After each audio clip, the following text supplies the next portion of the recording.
ഈശോ മിശിഹായ്ക്ക് സ്തുതിയായിരിക്കട്ടെ. ഈശോ മിശിഹായിൽ സ്നേഹിക്കപ്പെടുന്ന മാതാപിതാക്കളെ, സഹോദരങ്ങളെ,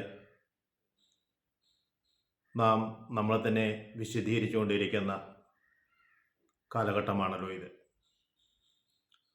നോമ്പിലേക്ക് നാം പ്രവേശിച്ചു. നമ്മുടെ തിരിച്ചുവരവ് ദൈവം ആഗ്രഹിക്കുന്നുണ്ട്. റോമക്കാർക്ക് എഴുതിയ ലേഖനം 13-ാം അധ്യായം 13 മുതലുള്ള തിരുവചനങ്ങൾ വായിക്കുമ്പോൾ 6 മേഖലകളിൽ നിന്ന് നമ്മൾ മാറി സഞ്ചരിക്കണം എന്ന് എടുത്തു പറയുന്നുണ്ട്.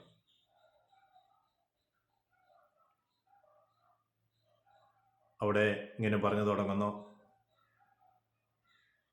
സുഖലോലുപത, മദ്യലഹരി, വിഷയാസക്തി, കലഹം, അസൂയ, അവിഹിത വീഴ്ച, ഇവയിൽ നിന്നെല്ലാം നമ്മൾ മാറണം. പകലിന് യോജിച്ച വിധം പെരുമാറാം. സുഖലോലുപതയിലോ മദ്യാസക്തിയിലോ അവിഹിത വീഴ്ചയിലോ വിഷയാസക്തിയിലോ കലഹത്തിലോ അസൂയയിലോ നിങ്ങൾ വ്യാപരിക്കരുത്. പ്രത്യുത കർത്താവായ യേശുക്രിസ്തുവിനെ ധരിക്കുവിൻ. ദുർമോഹങ്ങളിലേക്ക് നയിക്കത്തക്ക വിധം നിങ്ങളുടെ ശരീരത്തെക്കുറിച്ച് ചിന്തിക്കരുത്. പ്രിയ സഹോദരങ്ങളെ,